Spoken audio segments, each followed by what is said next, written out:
Hi masters, for you మీకోసం ఛానల్కి స్వాగతం సుస్వాగతం. ముందుగా మన జగద్గురువైన బ్రహ్మర్షి పితామహ పత్రిజీ గారికి, మన గురుమాతకి నా ఆత్మ ప్రణామాలు మాస్టర్స్. ఓకే మాస్టర్స్, ఈరోజు మన ఛానల్లోని జీకే డాక్టర్ గారు అందించిన స్పిరిచువల్ టాబ్లెట్స్ గురించి చెప్పుకుంటున్నాం. L1 అందులో కొన్ని కాన్సెప్ట్లు చెప్పుకుంటున్నాం మాస్టర్స్. ఈరోజు మన ఛానల్కి సీనియర్ పిరువుడు మాస్టర్ అయిన రమణి మేడం వైజాగ్ నుంచి వచ్చారు. మేడంని సాధారణంగా ఆహ్వానించుకుందాం. నమస్తే madam, welcome madam. Okay masters, ఇక్కడ అందరూ కూడా సీనియర్ మాస్టర్స్ అని తెలిసింది. ఆల్రెడీ మెడిటేషన్ గురించి అందరికీ తెలుసు. కానీ తెలిసినప్పటికీ కూడా దాని నుంచే ఈ పవర్స్ అనేవి మనం ఏ విధంగా ఉపయోగించుకోవచ్చు, మనం ఎక్కడ ఏ విధంగా ఉపయోగిస్తున్నాము, అది సరైన విధంగా మనం ఉపయోగించుకోలేనప్పుడు ఎలాంటి సమస్యని మనం ఫేస్ చేస్తాం అని తెలియజేసేది ఈ 5 పవర్స్ కాన్సెప్ట్. ఆల్రెడీ అందరం ధ్యానం అనేది అందరం చేస్తున్నామండి. ఈ వ్యక్తిగత ధ్యానం ఎవరికి వాళ్ళంగా ఆల్రెడీ మనకి ముందు టాపిక్స్‌లో 12 టాబ్లెట్స్‌లో చెప్పున్నారు మేడము. 12 టాబ్లెట్స్. అందులో ఫస్ట్ 6 ఎనర్జీకి సంబంధించినవి, తర్వాత 6 నాలెడ్జ్‌కి సంబంధించినవి. అలాగే ఈ క్రమంలో ఈ మెడిటేషన్ అనేది స్టార్ట్ చేసి కొన్నాళ్ళు జర్నీ చేసిన తర్వాత మనకి అనుభవాలనేవి వస్తూ ఉంటాయి. ఆ అనుభవాలకి కొన్నిటికి అర్థాలు తెలుసు, కొన్నిటికి అర్థాలు తెలియవు. ఎందుకంటే మన యొక్క స్థితి ఎలా ఉందో దాన్ని బట్టి మనం అర్థం చేసుకునే కెపాసిటీ అనేది కలుగుతుంది. అలాగే ఇక్కడేంటంటే ఈ అనుభవాలనేవి 7 రకాలుగా ఉంటాయి.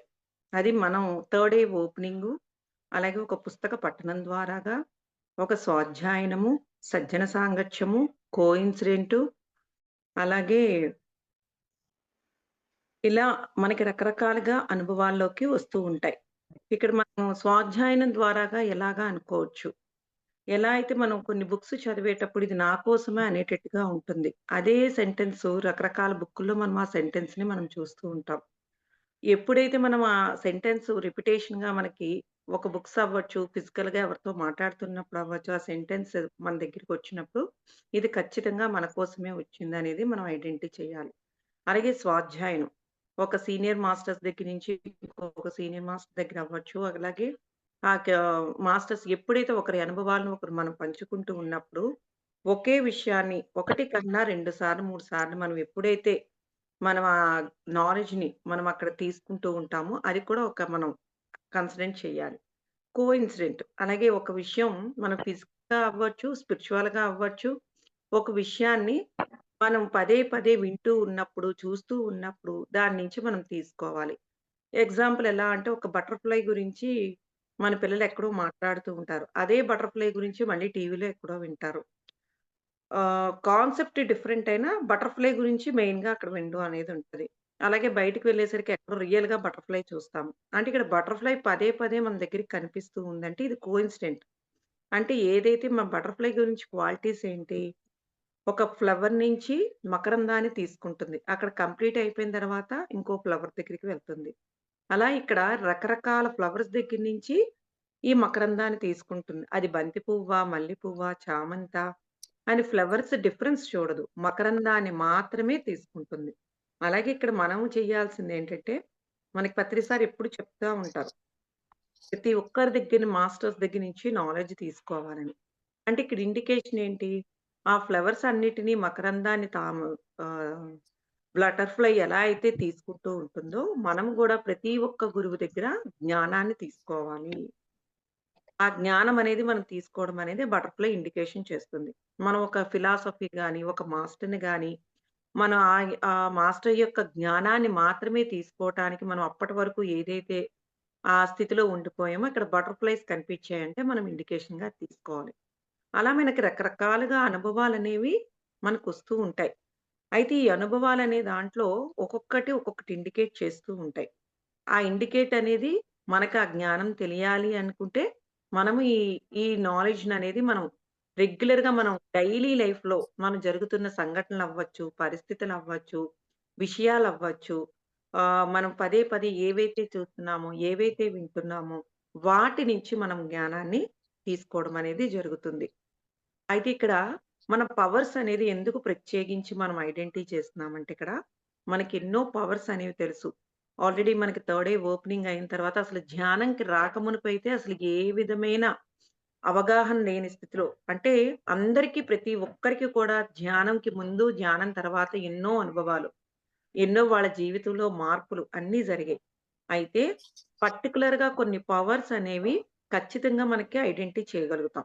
ఎందుకంటే మనం ధ్యానంకి రాకమునుపు మన మాట మీద ఎరుక లేదు.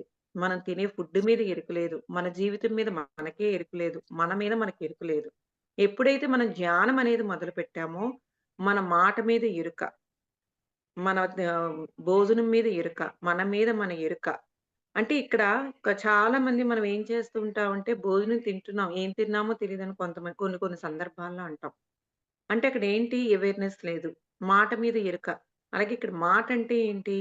మాట్లాడేస్తుంటారు. కానీ ఏం మాటలు మాట్లాడామో, ఏం చేశామో కొంత సమయం తర్వాత ఆ అవేర్‌నెస్ ఉండదు. మనం నోట్లో నుంచి వచ్చే మాట మన చెవికి వినికిడికి వినపడాలి. అంటే అంత అవేర్‌నెస్‌తో మనం మాట్లాడగలగాలి. అలా మన మాట మీద ఎరుక. అలాగే మన నడక.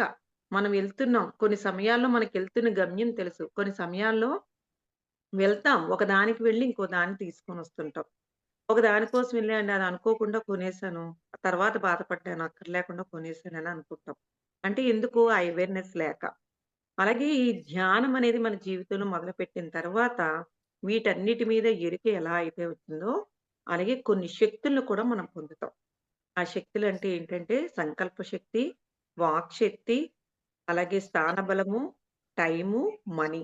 ఇవి చాలా ఇంపార్టెంట్ మనకి. ఈ 5 కూడా చాలా చాలా ఇంపార్టెంట్. ఎందుకివి చాలా ఇంపార్టెంట్? సంకల్ప శక్తి. ఎప్పుడైతే ఒకసారి మనం ధ్యానం చేసిన తర్వాత, మనం మన నోటితో ఏదైతే ఒక మాట మాట్లాడతామో, చాలా మంది దగ్గర వింటాం. నేనలా అనుకోగానే అలా జరిగిపోయిందని. ఎందుకొచ్చింది? ఆ శక్తి ఎలా వచ్చింది? మనం ధ్యానం చేయటం వల్ల ఆ శక్తొచ్చింది. అయితే ఆ శక్తిని మనం ఎలా ఉపయోగించుకోవాలి? దేనికోసం ఉపయోగించుకోవాలి? ఏ విధంగా ఉపయోగించుకోవాలనేది తెలియజేసేవే ఈ పవర్స్.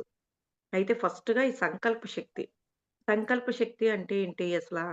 ఏదైనా ఒకటి మనకి కావలసిన వాటి గురించి మనం పొందడం కోసం ఒక సంకల్పాన్ని మనం క్రియేట్ చేసుకొని, దాన్ని కొన్ని రోజుల పాటు దాని మీదే ధ్యాస పెడుతూ ధ్యానం చేయడం అనేది సంకల్పం అంటాం.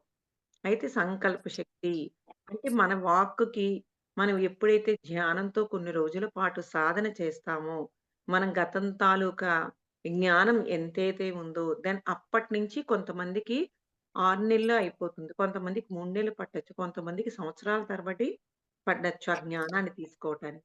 ఎందుకంటే మనం గతంలో ఎక్కడ ఆగిపోయామో మళ్ళీ అక్కడి నుంచే మన జర్నీ అనేది మొదలవుతుంది.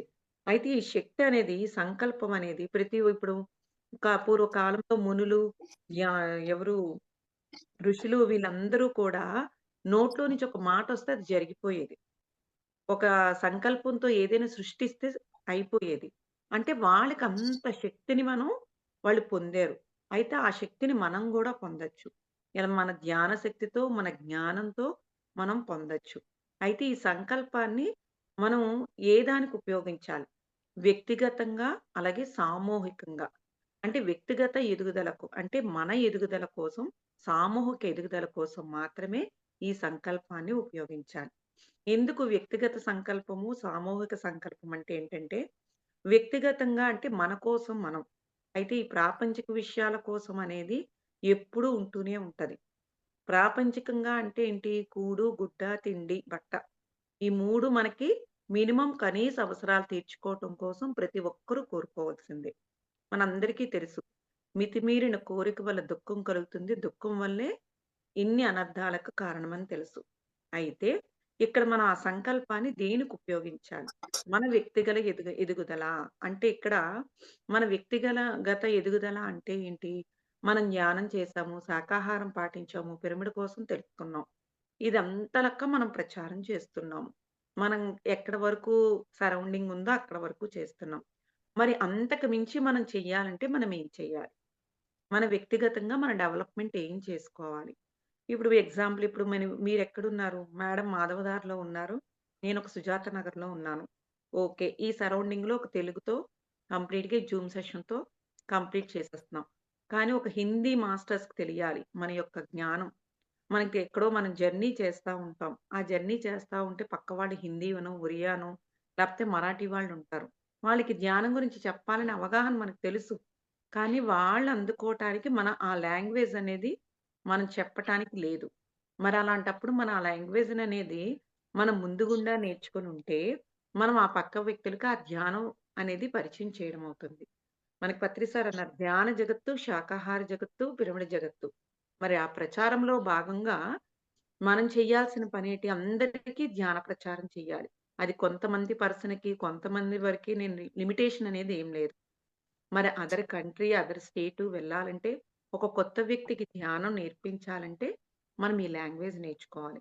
అలాగే మనకొక సంగీతం అంటే ఒకదానికి ఇప్పుడు జాబ్ హోల్డర్స్ అనుకోండి. ఒక వే ఆఫ్ టాకింగ్‌తో అయితే వాళ్ళకర్థమవుతుంది. అలాగే హౌస్ వైఫ్స్‌కి ఒక టైప్ ఆఫ్ పద్ధతిలో చెప్తే అర్థమవుతుంది. స్టూడెంట్స్‌కి ఒక టైప్ ఆఫ్. అలాగే విలేజ్‌లో వాళ్ళకి ఒక టైప్ ఆఫ్. ఆ టైప్ ఆఫ్ అనేది చెప్పేటప్పుడు ఇక్కడ విలేజ్ అనేపాటికి శ్లోకాలు, భగవద్గీత, భారతం, భాగవతం వాడిని కుదిస్తూ దానిని ధ్యాన పరిచయం చేసేటప్పుడు వాళ్ళకి చాలా చక్కగా అర్థమవుతుంది. వాళ్ళకి ఆ జ్ఞానం తెలుసు. కానీ ఇంకొంచెం దాన్ని మిళితం చేస్తూ ధ్యానం యొక్క పరిచయాన్ని మనం ఎప్పుడైతే చేస్తామో, ఇంకా చక్కగా అర్థమవుతుంది. అయితే ఈ సంకల్పం అనేది మనం వ్యక్తిగతంగా ఏదైతే ఒక భాష అవ్వచ్చు, శ్లోకాలు కంఠస్థ పెట్టడం అవ్వచ్చు, అలాగే మనం భగవద్గీత శ్లోకాసు, వేమన పద్యాలు, ఇలా భజగోవిందం ఏవైతే ఉన్నాయో వీటన్నిటిని నేర్చుకోవటం కోసం ఆ సంకల్పాన్ని నేనిన్ని రోజుల్లో ఇన్ని శ్లోకాలు నేర్చుకోవాలి. ఇంత టైంలో నేను ఈ భగవద్గీత నేర్చుకోవాలి. ఆ సంకల్పాన్ని అలా ఉపయోగించాలి. ఈ లాంగ్వేజ్ నేను కంప్లీట్‌గా నేర్చుకోవాలి. లాంగ్వేజ్ అనేది ఒక రోజుతో, 2 రోజుల్లో వచ్చేది కాదు. దానికొక సంవత్సరం, 6 నెలలు టైమ్ పీరియడ్ పడతది. ఈ 6 నెలల్లో నేను ఖచ్చితంగా ఈ ఈ లాంగ్వేజ్ అనేది నేర్చుకుంటాను. అలాగే ఇలా ఏవైతే కొన్ని 64 కళలున్నాయి. మనకేది ఇంట్రెస్టో ఆ కళ మీద మనం ఎప్పుడైతే ఒక సంకల్పాన్ని పెట్టి, మనం ఆ సంకల్పంతో వాటిని నేర్చుకుంటామో, ఒక కొత్త వ్యక్తులనేవాళ్ళు పరిచయం అవుతారు. ఇప్పుడు మనకి జూమ్ సెషన్ ఉన్నాదండి. ఎక్కడెక్కడో వ్యక్తులు ఇప్పుడు కలిసారు. ఎలా కలిసారు? ఒక జూమ్ మాధ్యమం ద్వారా. అలా ఇప్పుడు మనం కొత్త వ్యక్తుల్ని తెలుగులో అంటే కలిసాము. ఒక కొత్త వ్యక్తుల్ని కలవాలంటే రకరకాలుగా మనకి 64 కళలో మనకేవైతే ఇష్టమున్నాయో, మనకు నచ్చిన దాన్ని నేర్చుకున్నప్పుడు ఒక కొత్త వ్యక్తుల్ని మనం కలుస్తాం. ఎగ్జాంపుల్ ఇప్పుడు సంగీతం నేర్చుకున్నాం అనుకోండి. సంగీతంలో ఒక కచేరీ అవుద్ది. అలాగే ఒక స్టేజ్ పెర్ఫార్మన్స్ ఇవ్వడం అవుతుంది. అలా మనం ఒక్కొక్క స్టెప్ ఎదిగేటప్పుడు కొత్త కొత్త వ్యక్తులు పరిచయం అవుతారు. అలాంటప్పుడు ఆ వ్యక్తులకి మనం పరిచయం చేయాలంటే, మన దగ్గర ఈ స్టఫ్ ఉన్నప్పుడే కొత్త వ్యక్తులకి అట్రాక్ట్ అవుతాం. ఎప్పుడు కూడా కొత్త నాలెడ్జ్‌ని, కొత్త కళని మనం ఎప్పుడైతే మన జీవితంలో ఎప్పటికప్పుడు ఇంప్లిమెంటేషన్ చేసుకుంటూ ఉన్నప్పుడు, ఆ కొత్త వ్యక్తుల్ని మనం పరిచయం అయ్యి, మన ధ్యానాన్ని పరిచయం చేయడం జరుగుతుంది. లేకపోతే అక్కడికక్కడే ఆ సరౌండింగ్‌లో ఒక వీధికి, ఒక జిల్లాకి, ఒక ఊరికి అలా అక్కడే పరిమితమైపోతాం. ఎప్పుడైతే ఆ సరౌండింగ్ ప్లేస్‌లో ఉన్న వాళ్ళు మాత్రమే చెప్పడం అనేది జరుగుతుంది. ఒక్కొక్కరికి ఒక్కొక్క కళ ఇంట్రెస్ట్ అయినప్పుడు, ఆ కళ ద్వారాగా మనం వెళ్ళినప్పుడు ఆ కొత్త వ్యక్తులకి మనం పరిచయం చేయడం జరుగుతుంది. అందుకోసం ఈ సంకల్ప శక్తి అనేది ఇక్కడ మనం భాష లాంగ్వేజ్ నేర్చుకోవటానికి, సంగీతం నేర్చుకోవటానికి, అలాగే పద్యాలు, శ్లోకాలు, భగవద్గీత ఇలాంటివి నేర్చుకోవటానికి, అంతకు మించి ఒక కాన్సెప్ట్ పత్రిసార్ తులసి దళం అవ్వచ్చు, అలాగే వాక్క్షేత్రం అవ్వచ్చు, అలాగే ఇలా స్పిరిచ్యువల్ టాబ్లెట్స్ అవ్వచ్చు. దాన్ని కూలంకషంగా మనం దాన్ని నేర్చుకోవటానికి ఆ సంకల్పం పెట్టుకోవడం. ఇలా మనకి ఏవైతే నచ్చాయో వాటి మీద మనం వ్యక్తిగత ఎదుగుదల కోసం మనం ఈ సంకల్పాన్ని ఎప్పుడైతే పెట్టుకుంటూ ఉంటామో, మన జర్నీలో ఒక కొత్త వ్యక్తులు పరిచయమయ్యి, మన ఆ కొత్త వ్యక్తులతో మనం కమ్యూనికేట్ అయ్యి ధ్యానాన్ని పరిచయం చేయడం జరుగుతుంది. సంకల్ప శక్తి అనేది ప్రాపంచిక విషయాలకు, ఆధ్యాత్మిక విషయాలకు కూడా పెట్టుకోవచ్చు. కానీ మితిమీరి అనేది ఎక్కడా మనం పెట్టడానికి లేదు. మనకి అత్యవసరం. ఈ టైంలో చాలా అవసరం. కానీ అలాంటప్పుడు ఖచ్చితంగా మనం సంకల్ప శక్తి మనం పెట్టుకోవాలి. ఎందుకంటే ఆ అవసరం తీరడం వల్ల ఎంతో మందికి మనం ధ్యానం పరిచయం చేయడం అవ్వచ్చు. లేదనుకుంటే మనం దాని ద్వారాగా ఎంతో ఉన్నతంగా ఎదగటం వల్ల కొత్త వ్యక్తులు పరిచయం అవ్వచ్చు. ఇలా మనము ఆ సంకల్పంతో ఒక సంకల్పం పెట్టుకున్నామంటే దేనికోసం? వ్యక్తిగతంగా, ప్రాపంచికంగా. ప్రాపంచికంగా పెట్టుకున్నామనుకోండి, అది ఎంతవరకు మనకి ఆధ్యాత్మికంగా ఉపయోగపడుతుంది. ప్రాపంచికంలో ఉన్న అపసవ్యతను తొలగించాలి అంటే, ఆధ్యాత్మికంగా ఏవైతే ఉన్నాయో, మన జీవితంలో మనం ఇంప్లిమెంటేషన్ చేసినప్పుడు, అప్పుడు ప్రాపంచికంగా మనకి ఎన్నో అపసవ్యతల నుంచి మనం బయటపడతాం. అయితే ఎప్పుడైతే మనకి సంకల్పంతో ప్రతీదీ మన ఆహ్, సంకల్పంతో తీరిపోతుంది. ఇలా సరైన వాటి కోసం మనం ఎప్పుడైతే పెడతామో, మన ఆధ్యాత్మిక ఉన్నతి అనేది పెరుగుతూ ఉంటుంది. ఎప్పుడైతే కష్టపడి ఇవి నేర్చుకుంటామనుకోండి, మనలో ఒక కళొస్తుంది. కళతో పాటు మనకు ఆత్మస్థైర్యం, ఆత్మవిశ్వాసం, కొత్త వ్యక్తులతో కమ్యూనికేషన్, ఒక స్టేట్ అవ్వచ్చు, అదర్ ప్లేస్ అవ్వచ్చు. ఇవన్నీ మనకు ఆ బెనిఫిట్స్ అనేవి ఉంటాయి. అయితే సామూహికంగా సంకల్పం. ఇప్పుడు మనకి రానున్న రోజుల్లో వచ్చేది ధ్యాన మహాచక్రం. ఇంత ధ్యాన మహాచక్రం ఇంత సక్సెస్‌ఫుల్‌గా అన్ని స్టేట్స్ నుంచి, కంట్రీస్ నుంచి వచ్చేటప్పుడు ఒక మహా పెద్దగా ఫెస్టివల్ ఇయర్‌లో వచ్చే ఒక ఫెస్టివల్. దానికోసం మన సంకల్పం. ఈ సంకల్ప ధ్యానంలో మనము ప్రతి ఒక్కరం కూడా ఈ విశ్వ కళ్యాణం కోసం పత్రిసారి ఏదైతే కలలు కన్నారో, ధ్యాన జగత్తు, శాకాహార జగత్తు, పిరమిడ్ జగత్తు అంటే ఎప్పటికప్పుడు ఈ జనాలనేది పెరుగుతూ ఉన్నారు. అయితే వీళ్ళతో పాటు కొంతమంది కొత్త వ్యక్తులు తీసుకురావాలి. ఆ చుట్టుపక్కలంతా కూడా ధ్యానమయం కావాలి అనేది ఒక సంకల్పం. విశ్వ సంకల్పం. విశ్వ శాంతి కోసం సంకల్పం. అలా విశ్వం కోసం మనం ఎప్పుడైతే ఈ సామూహికంగా ఈ సంకల్పం అనేది పెట్టుకుంటూ ఉంటామో, ఒక మెగా పిరమిడ్ రావడం, ఒక శాకాహార జగత్ కావటం, ఒక సంకల్పంతోటి సార్ ఇంతలాగా మనకి ఇక్కడి వరకు తీసుకొచ్చారు. మనలో మన ప్రయత్నంగా మనం కూడా ఈ సంకల్పం అనేది వ్యక్తిగత ప్రణాళిక కోసం, సామూహిక ప్రణాళిక కోసం మాత్రమే ఈ సంకల్పాన్ని మనం ఉపయోగించాలి. అలా కాకుండా మనం ప్రాపంచిక విషయాల కోసం పదే పదే ఒక కారు కోసమో, బంగ్లా కోసమో, లేకపోతే పిల్ల పెళ్లి కోసమో, లేకపోతే ఉద్యోగం కోసమో, ఇలా వెంటనే మనము ఎప్పుడైతే మన సంకల్పాన్ని ఉపయోగించి మనం దాన్ని వినియోగపరుస్తామో, మనం 'మాయల పకీర్' స్టోరీ మనం తెలుసుకున్నాం. ఎందుకంటే అతను చాలా మన పురాణాల్లో మనము చాలా విషయాల్లో మనం తెలుసుకున్నాం. ఎందుకంటే ఆ ధ్యాన శక్తితో ఎంతో శక్తిని పొందుతారు. కానీ ఆ శక్తిని పొందిన తర్వాత దాన్ని ఎలా ఉపయోగించాలో అంటే వ్యక్తిగతమైన కోరిక కోసం ఆ శక్తిని మనం ఉపయోగించటం వల్ల తనకి తానే భస్మమైపోవడం చాలా విషయాల్లో. ఇక్కడ భారతం అవ్వచ్చు, భాగవతం అవ్వచ్చు, రామాయణం అవ్వచ్చు. ప్రతి ఒక్క విషయంలో కూడా తన యొక్క శక్తిని ఒక దుర్వినియోగపరచటం వల్ల తనకి తానే భస్మీపట్నం అయిపోయారు.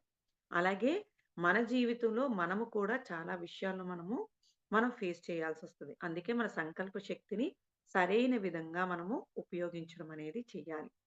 అది మన వ్యక్తిగత ఎదుగుదలకయ్యుండాలి. లేదా సామూహిక ఎదుగుదలకయ్యుండాలి. అది చాలా మందికి ఇందులో డౌట్స్ రావచ్చు.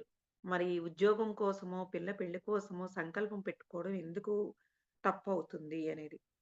అయితే ఇది కరెక్టే. కొన్ని సిట్యుయేషన్‌లో ఖచ్చితంగా ఒక ఉద్యోగం కోసం అనేది అవ్వడం సంకల్పం పెట్టుకోవడం కరెక్టే. కానీ ఒక శాకాహారం కాకుండా ఒక ధ్యానం అనేది పక్కన పెడితే ఒక శాకాహారి కాకుండా వాళ్ళ కోసం మన సంకల్పాన్ని ఎప్పుడైతే మనం పెడుతూ ఉంటామో, మన శక్తితో వాళ్ళకి ఆ ఉద్యోగం అనేది వచ్చేస్తది. కానీ ఆ వ్యక్తి ఒక శాకాహారి కాకుండా, ధ్యాని కాకుండా మన ఆ సంకల్పాన్ని మనం ఇవ్వటం వల్ల మన శక్తిని కోల్పోయి ఆ శక్తి వాళ్ళకి కలుగుతుంది. ఇక్కడ చిన్న ఎగ్జాంపుల్ ఏంటంటే అండి, ఒక పర్సన్ దీంట్లోనండి స్పిరిచ్యువల్ టాబ్లెట్‌లోనే ఒక మేడము రెగ్యులర్‌గా కౌన్సెలింగ్ తీసుకోవడం, రెగ్యులర్ ధ్యానం. ఆవిడ ఏజ్ ఒక 50 అబోవ్. అయితే రెగ్యులర్‌గా ఆవిడ ధ్యానం చేస్తున్నారు. ఈ నాలెడ్జ్‌ని తీసుకుంటున్నారు. షుగర్ చాలా హైగా ఉండేది. చక్కగా ఆవిడ తగ్గించుకున్నారు.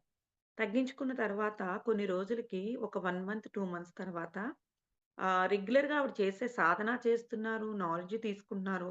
కానీ రిపిటేషన్‌గా ఆవిడకేంటంటే హైగా షుగరొచ్చేసింది.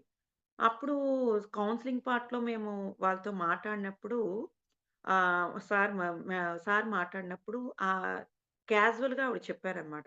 వాళ్ళ పిల్లలు ఇంకా అప్పటికి ధ్యానంలోకి రాలేదు. అలాగే నాన్ వెజ్ కూడా కంప్లీట్‌గా మానేయలేదు.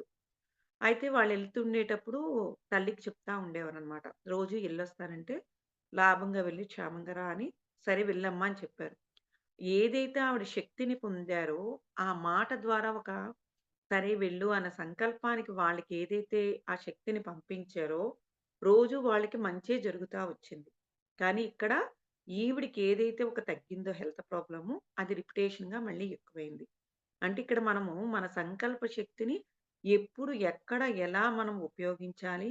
అలాగే దాని ద్వారాగా మనం పొందిన దాన్ని ఆధ్యాత్మికంగా దాన్ని ఏ విధంగా ఉపయోగించాలనేది ప్రతి క్షణము అవేర్‌నెస్‌తో ఉండాలి. అలాగే నెక్స్ట్‌ది వాక్కు. ఒక మాట. మాటతోటి ఎన్నో పనులు జరుగుతాయి. మనకి సత్యవాక్ అంటారు. సారెప్పుడు కూడా బుద్ధుడి దగ్గర అరువు తెచ్చుకోవాలంటారు. సరిగా విధానంలో మాట్లాడాలంటారు సారెప్పుడు కూడా. అంటే ఆ వాక్ అనేది అంత స్పష్టంగా, సరైన విధంగా మాట్లాడడం నేర్చుకోవాలి. అంటే ఆ వాక్కుని ఎంత మనము చక్కగా మాట్లాడాలి అంటే, బుద్ధుడి దగ్గర అరువు తెచ్చుకోవాలంటే, ఆ బుద్ధుడు ఎలా మాట్లాడుతున్నారు? ఏ విధంగా మాట్లాడుతున్నారు? ఆయన సరళి ఏంటి అనేది మనం నేర్చుకోవాలి.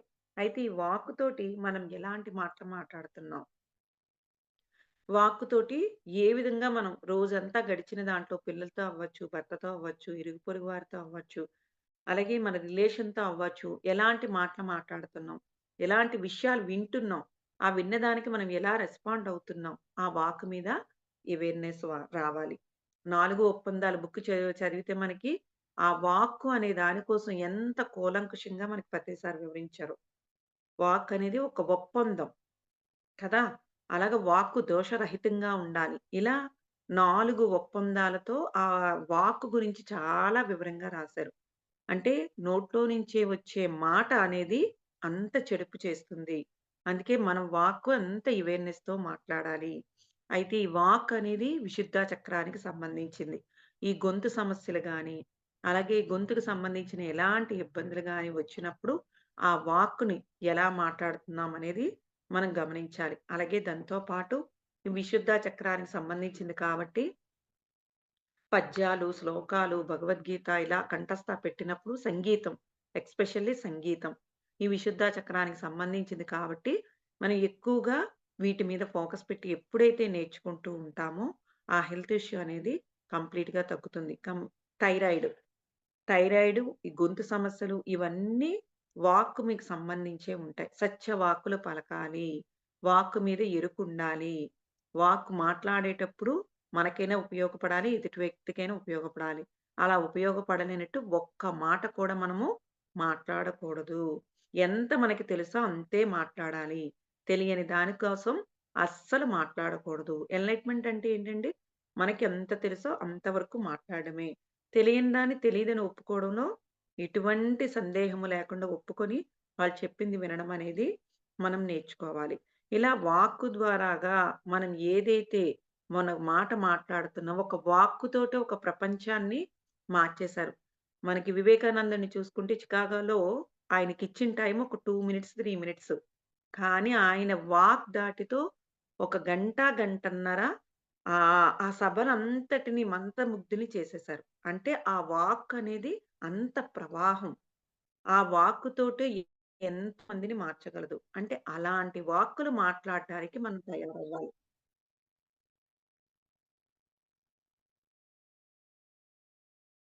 అందుకోసం ఇక్కడేంటంటే మన వాక్కుని ప్రతి క్షణం, ప్రతి నిమిషం, ప్రతి సెకను కూడా మన మాటలు ఎలా ఉన్నాయి? ఏ విధంగా ఉన్నాయి? ఎదుటి వ్యక్తిని ఇబ్బంది పెట్టేవిగా ఉన్నాయా? బాధ పెట్టేవిగా ఉన్నాయా? సంతోషపెట్టేవిగా ఉన్నాయా? అనేది మనం గమనించాలి. రోజు ఎప్పుడైతే మనం ఇలా అవేర్‌నెస్‌తో గమనిస్తూ ఉంటామో, ఎన్ని అనవసరమైన విషయాలు మనం మాట్లాడుతున్నాం అనే అవగాహన మనకి ఖచ్చితంగా తెలుస్తుంది. అందుకే ఈ వాక్ అనేది చాలా చాలా ఇంపార్టెంటు. ఈ వాక్‌ని ఎప్పుడైతే మనం దుర్వినియోగపరుస్తున్నామో, అనవసర విషయాలు మనం జోక్యం చేసుకుంటామో, మనకి తెలియకుండానే ఎన్నో విషయాలు మన కర్మల్ని యాడ్ చేసుకొని, ఆ కర్మ ఫలితాలను మనం అనుభవించాల్సొస్తది. అందుకే ఈ వాక్ అనేది అంత అవేర్‌నెస్‌తో మనము మాట్లాడుతూ ఉండాలి. అలాగే నెక్స్ట్ అనేది స్థానబలం. అంటే ఇప్పుడు మనం కూర్చునే ప్లేస్. అంటే మనము చాలా విషయాలు ఇప్పుడు మీరు గంట టైం పెట్టి రోజు ఇక్కడ కూర్చుంటున్నారు. ఇది చాలా ఏ మాస్టరొచ్చి ఒక కొత్త విషయాన్ని చెప్తారా? విందాము అనే దీంతో ఇక్కడ ఈ గంట ఈ టైం పెట్టారు. అలాగే ఇక్కడ గంట టైం పెట్టిన దాంట్లో, ఒక గంట చెప్పిన దాంట్లో మీకు నచ్చినవి ఒకటో, రెండో ఉండొచ్చు. ఆ రెండిటిని మీ జీవితంలో ఇంప్లిమెంటేషన్ చేసుకోవటానికి అవకాశం ఉంటుంది. అలాగే ఈ స్థానబలం అనేది ఈ టైంలో ఇక్కడ క్లాస్‌కి కాకుండా ఇంకొక పక్కింట్లో ఇరుగు పొరుగు వారితో మాట్లాడడం అవ్వచ్చు. అలాగే రిలేషన్‌తో అవ్వచ్చు. ఏ వ్యక్తులతోటైనా అవ్వచ్చు. మనం కాని విషయాన్ని ఇక్కడ మన స్థానబలాన్ని ఏదైతే మనం కూర్చోవలసిన టైం సమయాన్ని సరైన విధంగా మనం పెట్టకుండా ఇంకొక ప్లేస్‌లో పెట్టినప్పుడు, ఈ ఇరుగు పొరుగు వారితో మాట్లాడతారు.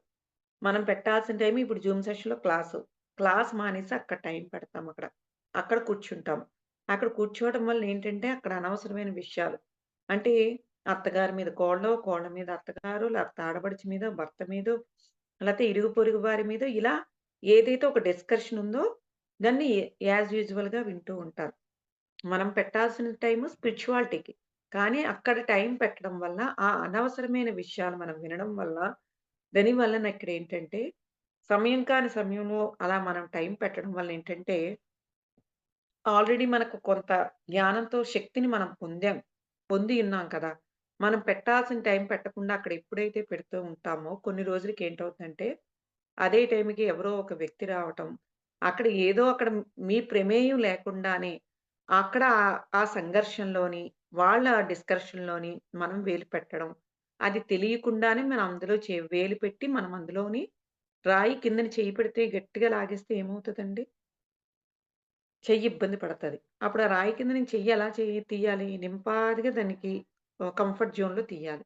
అలాగే ఎప్పుడైతే మన స్థానబలాన్ని మనం పెట్టాల్సిన టైంలో పెట్టకుండా, అలా అనవసరమైన విషయాల దగ్గర, అనవసరమైన సిట్యుయేషన్స్ దగ్గర మనం కూర్చున్నప్పుడు, అది మనకి తెలియకుండానే అందులో ఇన్వాల్వ్‌మెంట్ అయ్యి, తెలిసి తెలియని జ్ఞానంతో మాట్లాడుతూ, మనం ఆ కష్టాలని కొని తెచ్చుకుంటాం. అందుకే ఇక్కడ మంచి కష్టాలని కొత్త ఒక కాన్సెప్ట్ ఉందండి మన స్పిరిచ్యువల్ టాబ్లెట్‌లో. ఎప్పుడు మంచి కష్టాలు తెచ్చుకుంటూ ఉండాలి. ఇప్పుడు ఈ టైంలో మీరు చాలా మందికి ఇప్పుడు రిలాక్స్ అవ్వచ్చు. టీవీ చూసుకోవచ్చు. లేకపోతే ఇంకేదైనా చేయొచ్చు. కానీ ఈ టైంని ఎందుకు మీరు వినియోగించుకున్నారు? ఒక కొత్త నాలెడ్జ్‌ని తీసుకోవటం కోసం. అంటే ఈ నాలెడ్జ్ అనేది కొత్తది. ఈ దీంట్లో ఏముంది? అసలు అందరూ అంటారు కదా! అసలు ఏంటి అనేది తెలుసుకోవడం కోసం. ఈ గంట మీరు టైం పెట్టింది ఒక మంచి కష్టం. ఈ మంచి కష్టం నుంచి ఇందులో ఎన్నో పాయింట్లు ఇందాక మీకు చెప్పినట్టుగా ఒక 1 అవర్‌లో ఒక 4 పాయింట్లైనా మీకు నచ్చినవి ఉండేటప్పుడు ఎక్కడో ఒక దగ్గర ఇది నా కోసమే అనేటట్టుగా ఉండొచ్చు. ఆ క్వెషన్‌కి ఆన్సర్ అనేది ఈ గంట సమయం మీరు పెట్టడం వల్ల మీకు ఆ ఆన్సర్ దొరకచ్చు. అదే టైంని మీరు అవసరమైనకి లేకుండా ఇలా పక్కింటికి, ఎదురింటికి పెట్టినప్పుడు అక్కడ అక్కర్లేని విషయాల్లో మనం ఆ టైమ్ స్పెండ్ చేయటం వల్ల కోరి కష్టాలనేవి తెచ్చుకోవడం అవుతుంది. అంటే ఇవి మంచి కష్టాలు. అలాంటి కష్టాలనేవి ఉండటం వల్ల మనకేమీ ఉపయోగం ఉండదు. కానీ కోరి మంచి కష్టం తెచ్చుకోవటం వల్ల మన వ్యక్తిగతంగా అభివృద్ధి అనేది జరుగుతూ ఉంటుంది. ఇలా స్థానబలం.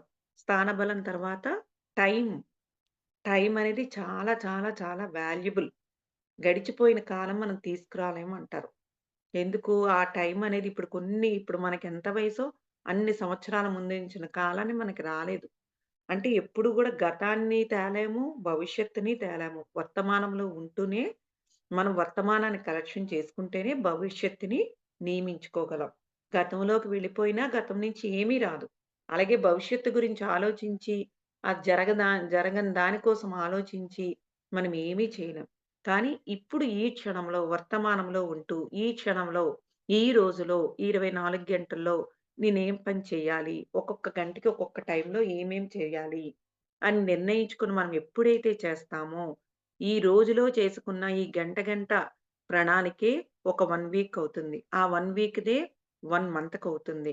ఇలా మనకి ఈ 1 వీక్‌లో కూడా 1 మంత్‌లో కూడా చేసే పని 1 మంత్‌కి మనకొక ఫ్రూట్ లాగొస్తుంది. మనం ఇప్పుడు మంత్లీ సాలరీ చూడండి.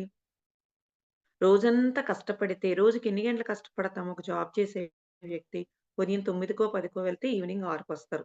ఆ టైమ్ పీరియడ్ అంతా ఆ జాబ్‌కి సంబంధించిన విషయాల మీద ఫోకస్ పెట్టి, వాటి గురించే మాట్లాడుతూ, వాటి గురించే మనం వర్క్ చేసినప్పుడు, ఆ రోజు ఆ ఇచ్చిన ఏదైతే ఒక వర్క్‌ని కంప్లీట్ చేయడం అవుతుంది. అలాగే ఈ 1 ఈ డేలో చేసిన వర్కు 1 వీక్, 1 మంత్‌కి కంప్లీట్ చేసినప్పుడే ఆ ప్రాజెక్ట్ అనేది కంప్లీట్ అవ్వటం వల్ల, ఆ మంత్ సాలరీ అనేది మనం పొందుతాం. అలా ఇక్కడేంటంటే మన టైంని మనం వ్యక్తిగతంగా దేనికోసం ఉపయోగిస్తున్నాం, సామూహికంగా దేనికి ఉపయోగిస్తున్నాము. ఇప్పుడు మీరు పెట్టిన టైం ఈ 1 అవరు మీ మీ ఎదుగుదల కోసం పెడుతున్నారు.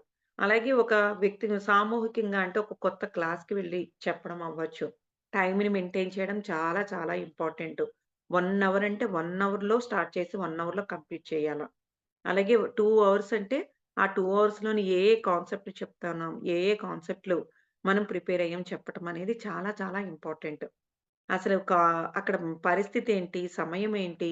దాన్ని చూసుకొని దీన్ని బట్టి మనం ఆ కాన్సెప్ట్‌ననేది చెప్పడం అనేది చెయ్యాలి. అలా ఎప్పుడైతే దానికి తగ్గట్టుగా మనం చేస్తూ ఉంటామో, టైమ్ పంక్చువాలిటీ అంటారు. ఏదైనా మనం కరెక్ట్ టైంకెళ్ళినప్పుడు మనకు చాలా పనులవుతాయి. మనం చాలా మందికి హౌస్ వైఫ్స్‌కి చాలా మందికి తెలుసండి. మనం ఉదయం లెగిసిన దగ్గర నుంచి రాత్రి పడుకునే దగ్గర వరకు మనం వన్స్ ఒక అరగంట, గంట లేట్‌గా లేసామనుకోండి అనిపిస్తది. ఈరోజు ఒక గంట లేట్ అవ్వడం, పనులన్నీ లేట్ అయిపోయాయి అంటాం. ఎందుకు? మన టైమ్ 5 కానీ 6కి లేసాం. 6కి లెగడం వల్ల పనులన్నీ ఒకదానికొకటి పోస్ట్‌పోన్డ్ అయిపోయాయి. అంటే ఆ లేటు చివరి వరకు వెళ్తుంది. అందుకనికి మనకి ప్రతి దానికి ఒక టైమ్ పంక్చువాలిటీ ఉండాలి. టైమ్ అంటే 11 అంటే 11కి ఎగ్జాక్ట్‌గా ఉండాలి. 12 అంటే 12కి కంప్లీట్‌గా కరెక్ట్‌గా చేయగలగాలి. అలా మనం ఎప్పుడైతే చిన్నదే కదా! ఏముందిలే అని అనుకోడానికి లేదు. ప్రతి దాంట్లో ఒక టైమ్ పంక్చువాలిటీ మనం ఎప్పుడైతే పెడతామో, ఆ టైమ్ పంక్చువాలిటీనే చాలా విషయాల్లో మనకి ఆహ్, చాలా అవగాహన కలిగి మనం ఎంతో ముందుకు వెళ్తూ ఉంటాం. మన పురోభివృద్ధి. అంటే ఇక్కడ టైం అనేది ఒకదానికి చాలా ఇంపార్టెన్స్ ఇస్తాం. కొన్నిటికి ఇవ్వము. కానీ కాదు. ప్రతి దానికి ఆ టైమ్ పంక్చువాలిటీ అనేది ఖచ్చితంగా ఉండాలి. మనకొక విద్యార్థిని, ఒక స్టూడెంట్‌నో ఎవరినో ఎగ్జాంపుల్‌గా మనం తీసుకుంటే, రోజు వెళ్ళే వ్యక్తే. ఆ రోజు ఏముందిలే ఈరోజు కొంచెం లేట్‌గా వెళ్దాం అనేసని అనుకుని ఉండొచ్చు. ఆ టైంకి ఎవరో ఒకరు మనం వెళ్ళాల్సిన బస్‌కి ఆ టైంకి ఇంకొక వ్యక్తి ఎవరో పరిచయం అవ్వచ్చు. ఆ పరిచయంతోటి ఎక్కడికో తీసుకొని వెళ్తాడు ఆ ఫ్రెండ్. ఆ సినిమాకో దేనికో వెళ్తాడు. సరే వెళ్తాడు. వెళ్ళినోడు వెళ్ళొస్తాడా ఇంక అక్కడి నుంచి ఇంకెక్కడికో వెళ్తారు. అలా ఆ రోజంతా కాలేజీ డుమ్మా కొట్టడమే అవుతది. అలా మనం అనుకున్న టైంకి మనం అనుకున్న విధంగా మనం చేరుకోలేనప్పుడు, అక్కడ చేయాల్సిన పని కన్నా ఇంకొక పని మనం యాడ్ చేసుకోవడం అవుతుంది. లేదా అక్కర్లేని టైంని ఆ స్పేస్‌లోకి మనం వెళ్లి అది మనం చేయాల్సొస్తది. మన పని కాదు. కానీ ఆ పని చేయాల్సొస్తది. ఎందుకంటే ఆ టైంని కరెక్ట్‌గా మనం యూజ్ చేసుకోకపోవటం వల్ల. అలాగే మనకి వాల్ క్లాక్స్, మన సెల్‌లో హ్మ్. స్క్రీన్ గార్డు, మనం పెట్టుకునే వాచు ఇవన్నీ కూడా సెకను, గంటలు అలాగే నిమిషాలను మనకి ఇండికేట్ చేస్తాయి. మనకెప్పుడు టైం ఎప్పుడు ఎంత చూపించినా ఫాస్ట్‌లోకెళ్ళిపోతుందండి అని అంటాం. ఎందుకంటే మనం టైమ్ పంక్చువాలిటీ లేదు. మనం చేసే వర్క్‌లో ఎక్కడ జాప్యంగా ఉన్నాం. మనం వెళ్తున్న వర్క్‌లో ఎక్కడ జాప్యంగా ఉన్నాం. అవి ఇండికేట్ కరెక్ట్‌గా చేస్తాయి. మనం టైం ఎప్పుడు చూసినా కరెక్ట్‌గా ఉంది అనుకుంటే, మనం చేస్తున్న పనిలో, అలాగే మనం వెళ్తున్న దారిలో అంతా కరెక్ట్ పాత్‌లో ఉందని మనం ఐడెంటిఫై చేయొచ్చు. అలాగే ఇక్కడ ఎక్కడైతే అస్తమానం సెల్ తాలూకా స్క్రీన్ గార్డ్‌గా పగిలిపోవటం, వాచ్‌గా అస్తమానం ఆగిపోవటం, అలాగే ఎప్పుడు ఫాస్ట్‌లోకెళ్ళిపోవటం, ఇలాంటివన్నీ ఇండికేట్ వస్తున్నాయంటే, మనం చేస్తున్న పనిలో మనము ఎప్పుడు కూడా ఇక్కడ టెస్ట్ చేసుకుంటూ ఉండాలి. ఎక్కడ మనం జాప్యం చేస్తున్నాము, టైమ్ పంక్చువాలిటీలో ఎక్కడ కరెక్ట్‌గా లేము, మనం చేస్తున్న పనిలో ఆ నిమిషాలు, సెకన్లు, గంటలు దాన్ని కరెక్ట్‌గా మెయింటైన్ చేస్తున్నామా లేదా? ఇలాంటివన్నీ మనం చెక్ చేసుకున్నప్పుడు, అది ప్రాపర్ వేలో మళ్ళీ మనకి సెట్ అవుతుంది. నెక్స్ట్‌ది మనీ. మనీ అనేది అందరికీ తెలుసు. చాలా వాల్యుబుల్ అని. కానీ ఇక్కడ మనకి లాస్ట్ ఎందుకు పెట్టారు అంటే, ఈ నాలుగిటిని ఎప్పుడైతే పర్ఫెక్ట్‌గా చేస్తామో మన చేతిలో మనీ అనేది ఎప్పుడూ ఉంటది. చాలా మందికి మనీ అనేది ఫైనాన్షియల్ ప్రాబ్లమ్ అవ్వచ్చు. సంథింగ్ చేతిలో మనీ ఎప్పుడు ఉండదని అనుకోవచ్చు. అంటే ఇక్కడేంటంటే మనీ అనేది ఈ నాలుగిటిని సంకల్ప శక్తిని అలాగే వాక్కుని, సమయాన్ని, టైంని ఎప్పుడైతే పర్ఫెక్ట్‌గా మనం ఈ నాలుగిటిని డేలో మనం ఉపయోగిస్తా ఉంటామో, ఈ మనీ అనేది జనరేట్ అనేది చాలా చక్కగా అవుతుంది. కొన్నిసార్లు మనం ఈఎంఐ కట్టడం కోసమో, లేకపోతే బ్యాంక్‌లో అమౌంటు లోన్స్ కట్టడం కోసమో, ఎన్ని సార్లు అనుకుంటున్నా కూడా ఏదో ఒకటి అడ్డంకొచ్చి అస్తమానం మిస్ అయిపోతూ ఉంటాం. అప్పులాగే ఉంటది. ఈ మనీ అనేది ట్రాన్సాక్షన్ అయిపోతూ ఉంటది. ఒక దాని కోసం అంటే ఇంకో దానికి పెట్టాల్సొస్తది. అంటే ఇక్కడ కారణం ఏంటంటే, ఈ నాలుగిట్లో మనం పర్ఫెక్ట్‌గా లేనప్పుడే మనీ మీదకి ఎఫర్ట్ చూపిస్తది. ఎందుకంటే సంకల్పంలోని, వాక్కులోని, అలాగే స్థానబలం, టైము ఈ నాలుగిటిని పర్ఫెక్ట్‌గా పెట్టినప్పుడు మంత్లీ కమిట్మెంట్‌లో మంత్లీ వచ్చేసరికి ఈ మనీ అనేది చక్కగా జనరేట్ అవుతుంది. అందుకే ఎప్పుడు కూడా మనీ అనేది లాస్ట్ ప్రియారిటీ. ఎందుకంటే అన్నిటికన్నా అంటే ఇక్కడ డబ్బు తక్కువని కాదు. కానీ వీటన్నిటికి మనం ఎప్పుడైతే పర్ఫెక్ట్‌గా మనం చేస్తామో ఆటోమేటిక్‌గా వీటిని మనం అందుకోవటానికి మనం అర్హులమవుతాం. అయితే సంకల్పంలో మనం ఫస్టు ధ్యానంలోకొచ్చిన కొత్తలో అందరం కూడా ఇది కావాలి, అది కావాలి అనేది కోరుకోవడం తప్పు కాదు. ఎందుకంటే మనం ధ్యానానికొచ్చిన కొత్త. దాంట్లోని అప్పుడు ఆ అవసరానికి అనారోగ్య సమస్య అవ్వచ్చు. ఆ టైంలో మనకు ఒక ఫైనాన్షియల్ ప్రాబ్లమ్ అవ్వచ్చు. సంథింగ్ ఒక సోషల్ ప్రాబ్లమ్ అవ్వచ్చు. ఆ ఒక్క సమస్య తీరిపోతే ప్రశాంతంగా ఉండొచ్చన్న విషయం వల్ల మన సంకల్పం అలా పెట్టుకోవడం తప్పులేదు. తరువాత మనం ఈ ధ్యాన స్థితిలో మనం ఎంతైతే కొంత జర్నీ చేస్తూ ఉంటామో, అలాంటప్పుడు ఏం చేయాలి? మనము ఆ సంకల్పానికి అర్హులం కాదా? అవునా? అనేది మనం చెక్ చేసుకోవాలి. ఎందుకంటే, మనం ఇప్పుడు కోరింది కోరిక నేచర్ ఇచ్చేస్తది. కానీ తర్వాత పర్యవసానం కూడా మనము ఫేస్ చేయాల్సొస్తది. అంటే ఇక్కడ మన 'పవన్ కళ్యాణ్' సినిమా మనం చూసాం కదండీ అందరూ. 'బ్రదర్' అనుకుంటా ఆ సినిమా పేరు. అందులో కరెక్ట్ టైంకి ఇచ్చేసుంటే తనకు తీసుకోవాల్సినవి ఎన్నో ఇంకా అద్భుతమైన ఫలితాలనేవి మనం పొందుండకపోవచ్చు. అంటే ఆ టైంకి ఎలా అయినా సంకల్పం పెట్టుకొని, ఈ టైంకి నాకొచ్చేయాలని ఖచ్చితంగా మనం కోరుకొని గట్టిగా ఎంత ఇదైనా కొట్టుకొని తెచ్చేసుకుంటాం. కానీ అది మన జీవితంలో మనం అర్హులము కాదా? అవునా? అనేది మనకి మనం ఇక్కడ టెస్ట్ పెట్టుకొని అక్కడ అర్హత సంపాదించాలి. మన జీవితంలో, మన జీవిత ధ్యేయంలో మనది కానిది మన దగ్గరికి ఏదీ రాదు. దానికి అర్హులుగా అయినప్పుడు మాత్రమే మన జీవితంలో అదొస్తుంది. చాలామంది అంటారు అనుకోలేదండి వచ్చేసింది అని. ఎందుకు? అది పొందడానికి అర్హులమై ఉన్నాం కాబట్టే అదొచ్చింది. మనం ఎంత ప్రయత్నించినా ఒక్కొక్కసారి రాదు.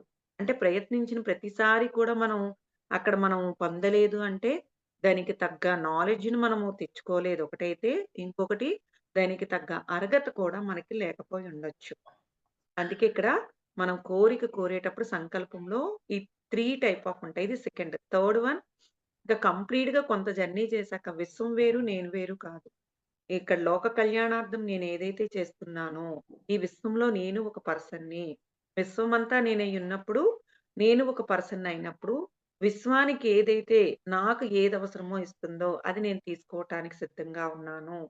అనేది ఎప్పుడైతే మనం సంకల్పం పెట్టుకుంటామో, ఖచ్చితంగా ఆ సంకల్పానికి మనకెప్పుడు ఏదవసరమో, మనకి నేచర్ నుంచి ఖచ్చితంగా అందుతుంది. అయితే ఇక్కడ సంకల్పాలు పెట్టచ్చా? పెట్టకూడదా? అనుకోవచ్చు. పెట్టాలి. కానీ అది మొదట మీకు చెప్పినట్టుగా వ్యక్తిగతంగా, సామూహికంగా అనేది సంకల్పాలు పెట్టుకోవాలి. ఎప్పుడైతే ఈ సంకల్పాల్లో ఆధ్యాత్మికతను జోడించి మనం ఎప్పుడైతే చేస్తామో, ఆ సంకల్పానికి మరికొంచెం శక్తి యాడ్ అయ్యి, మన సంకల్పం అనేది తీరుతా ఉంటది. అయితే ప్రాపంచిక కోరికలు కూడా తీరుతాయి. కానీ అందులో ఆధ్యాత్మికత అనేది లోపించటం వల్ల, మళ్ళీ మనం అక్కడ సమస్య అనేది ఫేస్ చేయాల్సొస్తది. అందుకే ఇక్కడ మనము ఆధ్యాత్మికత, ప్రాపంచికత 2 కలిపి జోడిస్తూ మనం కోరిన కోరికను కోరినప్పుడు అది సక్రమంగా ఉంటుందనమాట. అది వ్యక్తిగత ఎదుగుదలకి, సామూహిక ఎదుగుదలకి మాత్రమే మనం ఈ సంకల్పాన్ని గాని, వాక్కుని గాని, అలాగే స్థానబలాన్ని గాని, టైంని గాని, మనీని గాని మనం ఎప్పుడూ ఉపయోగించాలి. ఈ మనీని మనం చాలా వరకు ఈరోజు చాలామంది ఇప్పుడు ఇంతకు ముందైతే మనం కర్మయోగంలో ఉండేటప్పుడు విద్యాదానం, గోదానం, భూదానం, అన్నదానం ఇలా ఎన్నో దానాలు చేశాం. కానీ ఇప్పుడు చేయాల్సింది జ్ఞానదానం, జ్ఞానదానం. అంటే ఎందుకు మనం మనీ అనేది చాలామంది ఇప్పటికి చాలామంది కోవిడ్‌లో ఏస్తుంటారు. అలాగే బయట బెగ్గర్స్‌కేస్తూ ఉంటారు. కర్మయోగంలో ఉన్నందుకే అది కరెక్టు. కానీ ఎప్పుడైతే మనం జ్ఞాన యోగంలోకొచ్చామో, ఆ వ్యక్తికి అసలు మనం ఎయడానికి అవసరమే లేదు. కానీ ఆళ్ళెవరేస్తారు వాళ్ళకి. ఆ కర్మయోగంలో ఉన్న కొత్త వ్యక్తులు వాళ్ళకి ఇంకొకలేస్తారు. ముందు మనం డిసైడ్ అయిపోయాం కదా! మనం దీనికి ఇంక వెయ్యకూడదని డిసైడ్ అయిపోయినప్పుడు ఆ వ్యక్తులు తారసే పడరు. ఎప్పుడైతే మనకి జ్ఞానాన్ని పూర్తి స్థాయిలో అవగాహన చేసుకోలేనప్పుడే, అలాంటి వ్యక్తులు మళ్ళీ మన దగ్గరికొచ్చి, మనకి అది కావాలని కోరుకుంటారు. ఆ వ్యక్తి ఒక శాకాహారి అయ్యుండాలి, లేకపోతే ధ్యాని అయ్యుండాలి. అలాంటి వ్యక్తులకి మాత్రమే మనము ఈ ధనమనేది ఇవ్వడం అనేది చెయ్యాలి. అయితే ఈ డబ్బును కూడా మనం సరైన పద్ధతిలో అంటే ఇక్కడ సంపాదన కూడా ఎలాంటి పద్ధతిలో ఉండాలి? ప్రకృతికి విరుద్ధంగా ఉండేవి ఏవి కూడా మనము చేయటానికి లేదు. ఎందుకంటే ప్రకృతి విరుద్ధంగా ఏదైతే సంపాదిస్తున్నామో మళ్ళీ మన కర్మచక్రంలో మనం వేలు పెట్టినట్టే. అందుకోసం ఈ మనీ అనేది సంపాదించటం ధర్మబద్ధంగా, న్యాయబద్ధంగా, ప్రకృతి విరుద్ధంగా ఉండే ప్రకృతికి అనుసంధానంగా ఉన్న పనుల్లో మాత్రమే మనం పనిచేస్తూ ఆ సంపాదన అనేది చెయ్యాలి. ఆ ఉపయోగించినప్పుడు కూడా అలాంటి వాటి కోసమే మనం ఉపయోగించాలి. ఇప్పుడెక్కడో పెద్ద ఫంక్షన్ అవుతుంది. ఆ ఫంక్షన్‌కి మనం డబ్బులిస్తున్నాము. కానీ అక్కడ ఒక నాన్ వెజ్ ఫంక్షను. అది మనకు తెలుసు. జ్ఞానం అనేది ఉంది మనకి. తెలుసు. కానీ అక్కడ ఇవ్వాల్సిన అవసరం లేదు. అందుకే మీరు ఇవ్వాల్సిన అవసరం ఉందనుకోండి. ఒక బుక్స్ రూపంలోనో, గిఫ్ట్ రూపంలో ఉపయోగపడే విధంగా ఇవ్వాలి తప్ప, మనీ అనేది ఇవ్వడం వల్ల అక్కడ ఆ కర్మచక్రంలో మళ్ళీ మనం చేయి పెట్టడం అవుతుంది. ఇలా మనకి తెలియకుండానే ఎన్నో కర్మల్ని మనము యాడ్ చేసుకోవాల్సొస్తుంది. చాలా మందికి ఎంత ధ్యానం చేసినా, ఎన్ని పుస్తకాలు చదివినా, ఎంత శాకాహారం పాటించి ప్రచారం చేస్తున్నా కూడా ఇలాంటి చిన్న చిన్న హెల్త్ ప్రాబ్లమ్స్ గానీ, తెలియకుండా కొన్ని హెల్త్ ప్రాబ్లమ్స్ గానీ మనం ఫేస్ చేయాల్సొస్తది. ఎందుకు అంటే, ఈ నాలెడ్జ్ మీద అవగాహన లేకపోవటం. ఎప్పుడైతే ఈ జ్ఞానాన్ని మనం తీసుకొని, మన జీవితంలో మనం ఇంప్లిమెంటేషన్ చేసినప్పుడు, ఇక్కడ చేతికి సంబంధించినవి అంటే ఇక్కడ కంప్లీట్‌గా ఇచ్చి పుచ్చుకోవడం. ఎలాంటి వ్యక్తులకిస్తున్నాం, ఎలాంటి వ్యక్తుల దగ్గర తీసుకుంటున్నాం. ఈ చెయ్యి సమస్యలన్నీ కూడా ఇచ్చి పుచ్చుకోవడం. ఎలాంటివివ్వాలి? జ్ఞానాన్నివ్వాలి. అలాగే దానం ఇచ్చేటప్పుడు ఏమివ్వాలి? ధ్యానాన్నివ్వాలి. ధ్యానం, జ్ఞానం. ఆ 2 ఇచ్చినప్పుడు మరీ అవసరము అనుకుంటే ఆ డబ్బునివ్వాలి. కానీ అది ధ్యాన ప్రచారంకో, ఆ ఒకసారి, 2 సార్లు అవసరమైనప్పుడు ఇవ్వడం తప్పులేదు. ప్రతిసారి ఆ వ్యక్తికి ఆ మనీ అనేది ఇవ్వడం వల్ల ఏంటంటే, ఆ కష్టపడే తత్వాన్ని కోల్పోయి ఆధారపడే తత్వానికి వచ్చేటట్టుగా మనమే చేస్తాం. ఎందుకిప్పుడు బెగ్గర్స్‌కి మనము మనీ ఇయ్యము అంటే, అసలు తినడానికి, అసలుండడానికి అసలు లేదనుకోండి. ఫస్ట్ టైమ్ ఇచ్చాము ఓకే. రెండోసారి ఏదో ఒక ఇప్పుడు మనకి చాలా మంది ఎంతో వికలాంగులైనప్పటికీ కూడా వాళ్ళ కళని ఆహ్, ఆహ్, అది ఏదైతే ఒక పార్ట్ లేదో అది లేదన్న విషయాన్నే గుర్తు లేకుండా ఎన్నో చక్కటిగా ఆళ్ళలో ఉన్న ఆర్ట్‌ని బయటికి తీసుకొనొచ్చి చూపిస్తున్నారు. అలాంటిది అన్ని అవయవాలు పర్ఫెక్ట్‌గా ఉండి కూడా మనం చేయకుండా వాళ్ళకొక బద్ధకస్తులుగా తయారు చేయటానికి మనమే ఒక కారణమవుతాం. ఈరోజు ఒక స్థితిలోని ఒక వ్యక్తి ఉన్నాడు అంటే, గతంలో వాడి కర్మేంటో మనకి తెలీదు. ఏ స్థితిలో ఉన్నాడో తెలీదు. కానీ మనం వాళ్ళకివ్వటం వల్ల, మనం ఒక విధంగా మన బద్ధకస్తుల్ని చేస్తున్నట్టే. అలా చేయటం వల్ల వాళ్ళు ఆ బద్ధకస్తులుగా ఉండటానికి కారణం వన్ ఆఫ్ ది రీజన్ మనము ఒక పా మనం ఒక పార్ట్. అందువల్లే ఆ కర్మకి మనం కూడా బాధ్యులమవ్వాల్సొస్తది. అందుకే ఇక్కడేంటంటే, మన ఆ మనీని ఖర్చు పెట్టేటప్పుడు ఆ వ్యక్తికి అర్హత ఉందా? లేదా? అనేది మనం చూసుకొని చెప్పాలి. అందుకే మనకి పత్రి సారు కొత్తలోని అందరికీ చెప్పారు. ఆయన ఒక గంట మెడిటేషన్ చేస్తేనే ఆళ్ళ దగ్గర కూరగాయలు కొనడం, లేదా ఆయన దగ్గర వాళ్ళకి డబ్బులివ్వడం. ఎవరైనా లేదు అనేపాటికొచ్చేసరికి, "నువ్వు గంట ధ్యానం చెయి నీకు రూ. 100 ఇస్తాననేవారు." అంటే ఆయన చెప్పిన దాంట్లో అంతరార్థం అంతుంది. అంటే వాళ్ళు చెప్పిన యోగులు చెప్పిన విషయాలు మనకర్థం కావాలంటే, మనం ఆ స్థితిలో ఉన్నప్పుడు మాత్రమే ఆ జ్ఞానాన్ని తీసుకోగలము, అర్థం చేసుకోగలము. అంటే ఒక్క మాటే చెప్తారు. కానీ ఆ మాటలోని అంత గూఢార్థం ఉంది. అంత జ్ఞానాన్ని పెంచుకోవాలంటే ప్రతి స్టెప్ ఎక్కుతూ అంటే ఇక్కడ మనం ప్రతిసారి కూడా విన్నదాన్ని గ్రహించడం వరకు, సాధన వరకు బానే చేస్తాం. ఆచరించడంలోనే చాలా వరకు ఎంతోమంది ఇక్కడ రాంగ్ స్టెప్ వేస్తూ ఉంటారు. ఎందుకంటే ఇంప్లిమెంటేషన్‌లోనే చాలా లోపం. ఇప్పుడు ధ్యానం చేయటానికి ఎంతో కష్టపడితే గాని ఈరోజు గంటలు గంటలు ధ్యానం చేయలేకపోయాం. అలాగే శాకాహారులం అవ్వడానికి కూడా అసలు ఒక రోజుతో సంబంధం లేకుండా తిన్నవాళ్ళు కూడా ఈరోజు శాకాహారులయిపోయారు. అంటే ఎంతో కష్టపడితే.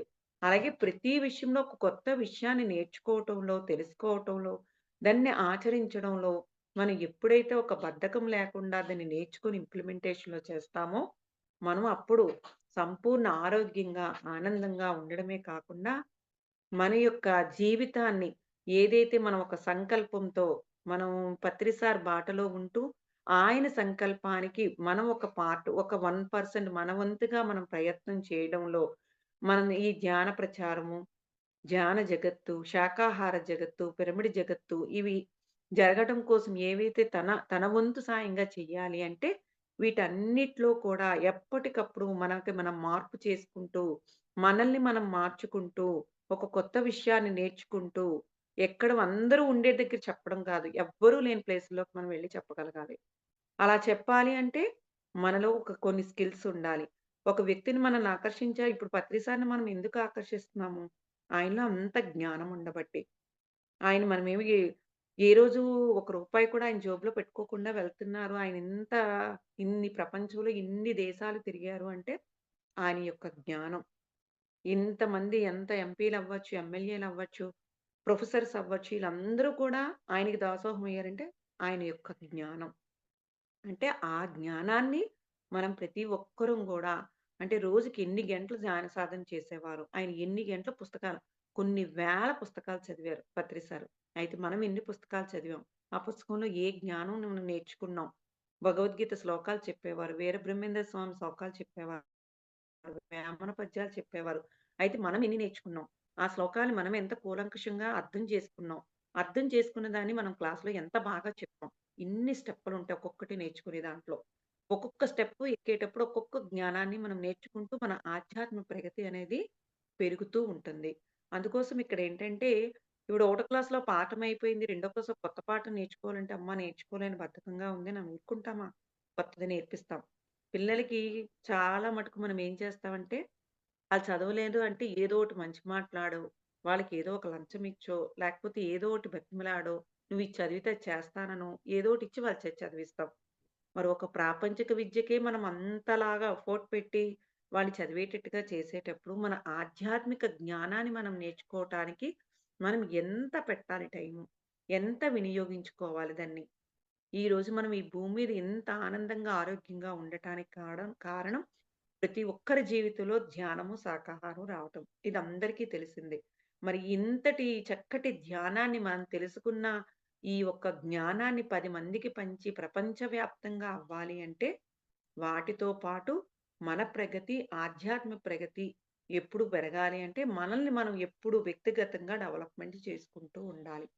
అలా వ్యక్తిగతంగా డెవలప్‌మెంట్ అవ్వాలంటే, మనలో ఉన్న గుణాలను, క్వాలిటీస్‌ని ఎప్పటికప్పుడు మార్చుకుంటూ, ఒక కొత్త విషయాన్ని ఎప్పుడూ నేర్చుకుంటూ, కొత్త దాంట్లోకి మనం వెళ్తూ, ఆ కొత్త వ్యక్తులతో పరిచయం అవుతూ, ఆ ధ్యాన పరిచయం అనేది చేసినప్పుడు, మనం ఇంకా ఉన్నతంగా ఎదగటానికి అవకాశం ఉంటుంది. ఓకే అండి. Thank you so much. నాకింతటి అవకాశాన్ని ఇచ్చిన మీ అందరికీ కూడా థాంక్ యూ సో మచ్ అండి. Thank you madam. Thank you so much madam. మా ఛానల్‌కొచ్చి ఎంతో గొప్ప ఆత్మజ్ఞానాన్ని అందించారు మేడం. Thank you madam.